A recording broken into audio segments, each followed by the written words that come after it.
محمد کا، میٹھا نام محمد کا، پیارا نام محمد کا، میٹھا نام محمد کا، ہر دل کو منور کرتا ہے، خیر سے دامن آنے لگی ہے۔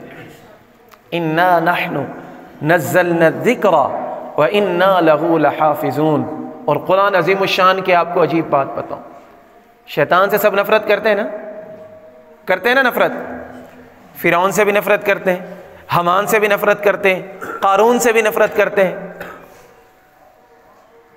حدیث پاک کے اندر آتا ہے کہ جو بندہ قرآن کا ایک حرف پڑھتا ہے نا، ایک لفظ، اللہ اس کو اس کے اوپر 10 نیکیاں عطا فرماتے ہیں۔ حدیث کے اندر آتا ہے کہ میں یہ نہیں کہتا کہ الف لام میم ایک لفظ ہے، اللہ کے نبی کے الفاظ ہے، میں یہ نہیں کہتا کہ الف لام میم ایک لفظ ہے، الف الگ، لام الگ، میم الگ، اور ان کے اوپر الف لام میم پڑھنے کے اوپر 30 نیکیاں مسلمانوں کو ملیں گی۔ اچھا درمیان میں آپ کو ایک مسئلہ اور سمجھا دوں، الف لام میم کا معنی کسی کو پتہ ہے؟ کسی کو پتہ نہیں؟ آپ تفسیریں اٹھائیں، بڑی بڑی تفسیریں اٹھائیں تو بڑے بڑے علماء اکرام یہ لکھتے ہیں کہ اللہ اعلم بمرادہ، کہ اللہ رب العزت جانتے ہیں کہ اس کا کیا معنی ہے۔ تو اس کا مطلب یہ ہوا کہ قرآن کو سمجھے بغیر بھی جو بندہ پڑھے گا، اللہ اس کو خالی ہاتھ واپس نہیں بھیجے گا۔ سمجھا رہے نا بات؟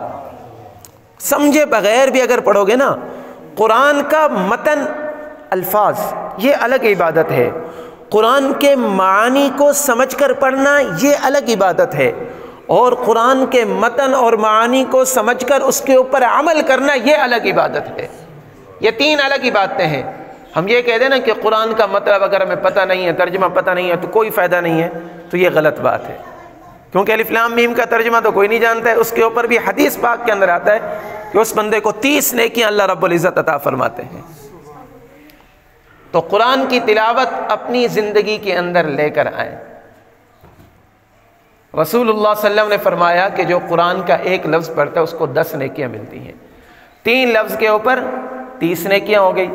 اور اگر ہم قرآن کی تلاوت شروع کریں اور قرآن کے اندر شیطان لفظ آ جائے تو آیا اس کے پڑھنے کے اوپر ہمیں ثواب ملے گا یا گناہ ملے گا؟ ثواب ملے گا۔ فرعون لفظ آ جائے، فرعون کو قرآن کے اندر پڑھو گے 50 نیکیاں ملیں گی۔ شیطان لفظ قرآن میں پڑھو گے تو 50 نیکیاں ملیں گی۔ واہ قربان تیرے اوپر، قرآن تیرے اوپر قربان جائیں کہ تیرے ساتھ اگر ان کی نسبت لگ گئی نا کہ جو اللہ کا دشمن ہے، مسلمانوں کا دشمن ہے، انسانیت کا دشمن ہے، لیکن جب قرآن میں اس کا نام آ رہا ہے تو شیطان لفظ پڑھنے کے اوپر بھی آپ کو 50 نیکیاں مل رہی ہیں۔ یہ قرآن کے ساتھ نسبت ہے۔ جو اپنی نسبت قرآن کے ساتھ جوڑ دیتا ہے نا، اللہ رب العزت اس کو بلند رتبے عطا فرماتا ہے۔ حدیث پاک کے اندر آتا ہے، جناب رسول اللہ صلی اللہ علیہ وسلم نے ارشاد فرمایا، ان اللہ یرفع بہذا الکتاب اقواما، اللہ رب العزت نے اس کتاب یعنی قرآن کریم کے ذریعے قوموں کو بلندیاں عطا کر دی، قوموں کو بلندیاں عطا کر دی۔ جس معاشرے کے اندر جناب رسول اللہ صلی اللہ علیہ وسلم تشریف لائے ہیں، وہ معاشرہ اس وقت دنیا کا تاریک ترین معاشرہ تھا، بھیانک چہرہ تھا، کوئی ان کے اوپر حکمرانی کرنا پسند نہیں کرتا تھا، نہ روم والے، نہ فارس والے، قیصر و کسریٰ، کوئی نہیں کہتا تھا کہ یہ ہمارے ماتحت ہیں، کہتے تھے کہ یہ عرب کے بدو، یہ ڈکیتی کرنے والے، یہ چوریاں، یہ رہزنیاں کرنے والے، یہ ان کی سنس نہیں ہے، ان کے پاس عقل نہیں ہے، ان کو اپنی حکومت کے ماتحت لا کر ہم بدنام ہو جائیں گے۔ لیکن اللہ رب العزت نے اس شہر کے اندر ان لوگوں کے درمیان جو بت پرست تھے، ان کے درمیان اپنے محبوب ترین نبی حضرت محمد الرسول اللہ صلی اللہ علیہ وسلم کو مبعوث فرما کر قرآن عطا کیا ہے۔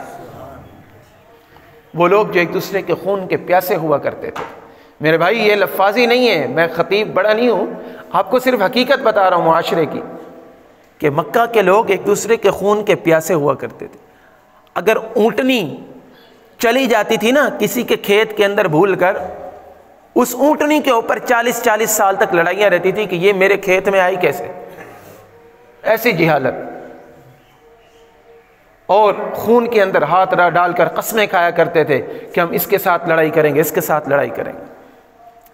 اللہ رب العزت نے جناب رسول اللہ صلی اللہ علیہ وسلم کو قرآن دے کر بھیجا، اور قرآن جب حضور علیہ الصلوۃ والسلام نے ان کے درمیان تلاوت کیا ہے، ان کو قرآن کی تعلیمات سمجھائی ہیں، تو وہ ایسے ہو گئے کہ ایک دوسرے کے خون کے جو پیاسے تھے وہ ایک دوسرے کے اوپر جان نچھاور کرنے والے بن گئے۔